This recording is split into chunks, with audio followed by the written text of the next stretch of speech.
తమది రైతు పక్షపాత ప్రభుత్వం అని సీఎం జగన్ స్పష్టం చేశారు. పంట నష్టపోయిన రైతులకు తోడుగా ఉంటున్నామని చెప్పారు. ఏ సీజన్లో జరిగిన పంట నష్టాన్ని అదే సీజన్లో అందిస్తున్నామన్నారు. రైతన్నలకు ఇన్పుట్ సబ్సిడీ విడుదలతో పాటు మిచాంగ్ తుఫానుతో నష్టపోయిన 11,59,126 మంది రైతులకు పెట్టుబడి రాయితీని అందజేశారు సీఎం జగన్. వర్షాభావ పరిస్థితుల వల్ల ఖరీఫ్ 2023లో ఏర్పడిన కరువు సాయంతో పాటు గత ఏడాది డిసెంబర్లో సంభవించిన మిచాంగ్ తుఫాను వల్ల పంటలు దెబ్బతిన్న రైతులకు పెట్టుబడి రాయితీని ఏపీ ప్రభుత్వం విడుదల చేసింది. ఈ విపత్తుల వల్ల నష్టపోయిన 11.59 లక్షల మంది రైతుల ఖాతాలకు 1294.58 కోట్ల రూపాయల పరిహారాన్ని సీఎం జగన్ తాడేపల్లి క్యాంపు కార్యాలయం నుంచి బటన్ నొక్కి జమ చేశారు. ఈ సందర్భంగా తమది రైతు పక్షపాతి ప్రభుత్వమని స్పష్టం చేశారు సీఎం జగన్. పంట నష్టపోయిన రైతులకు తోడుగా ఉంటున్నామని చెప్పారు. ఏ సీజన్లో జరిగిన పంట నష్టాన్ని అదే సీజన్లో అందిస్తున్నామన్నారు సీఎం జగన్.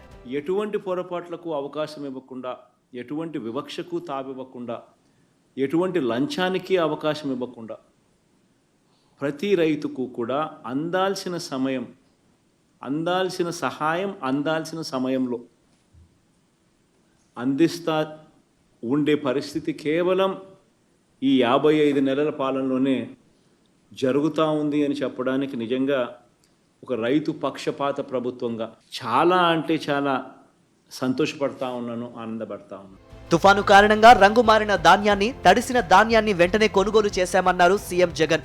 రైతులు నష్టపోకుండా అలాంటి ధాన్యాన్ని కూడా కొనుగోలు చేసి ఆదుకున్నామన్నారు. దాదాపు 3.25 లక్షల టన్నుల రంగు మారిన, తడిసిన ధాన్యాన్ని కొనుగోలు చేశామని చెప్పారు సీఎం జగన్. పంట నష్టపోతే రంగు మారిన ధాన్యం ఇంతకుముందు ఎప్పుడు కొనే పరిస్థితి కూడా లేదు. తడిసిన ధాన్యం, రంగు మారిన ధాన్యం కొనుగోలు చేసే పరిస్థితి కూడా ఎప్పుడూ కూడా చూడలేదు గత ప్రభుత్వంలో. అలాంటిది ఈ ప్రభుత్వంలో రైతు నష్టపోకూడదు అని చెప్పి మొట్టమొదటిసారిగా అటువంటి ధాన్యాన్ని కూడా కొనుగోలు చేసే కార్యక్రమం దిశగా అడుగులు పడ్డాయి. మొన్న మిచాంగ్ తుఫాను వచ్చినప్పుడు కూడా దాదాపుగా 3,25,000 టన్నులు ధాన్యం కొనుగోలు కూడా ఇలా రంగు మారిన, ఇలా తడిసిన ధాన్యం కూడా కొనుగోలు చేయడం కూడా జరిగింది. సాగు చేసిన ప్రతి ఎకరా కూడా ఈ క్రాప్ కింద నమోదు చేస్తున్నామని, ఎవరు ఎంత సాగు చేశారో, ఏ పంట వేశారనే పూర్తి డేటా ఆర్బీకేలతో అందుబాటులోకి వస్తోందన్నారు సీఎం జగన్. రైతులు ప్రకృతి వైపరీత్యాల కారణంగా నష్టపోతే వారి జాబితాను సచివాలయాల్లో ప్రదర్శిస్తున్నామని చెప్పారు. ఇలాంటి గొప్ప వ్యవస్థ గ్రామ స్థాయిలోకి వచ్చిందన్నారు. రైతులకు పెట్టుబడి సాయం కింద 13,500 రూపాయలు ఇస్తున్నామన్నారు. అవినీతికి, వివక్షకు తావు లేకుండా పూర్తి పారదర్శకంగా ప్రతి రైతుకు అందాల్సిన సాయాన్ని సకాలంలో అందిస్తున్నామన్నారు సీఎం జగన్.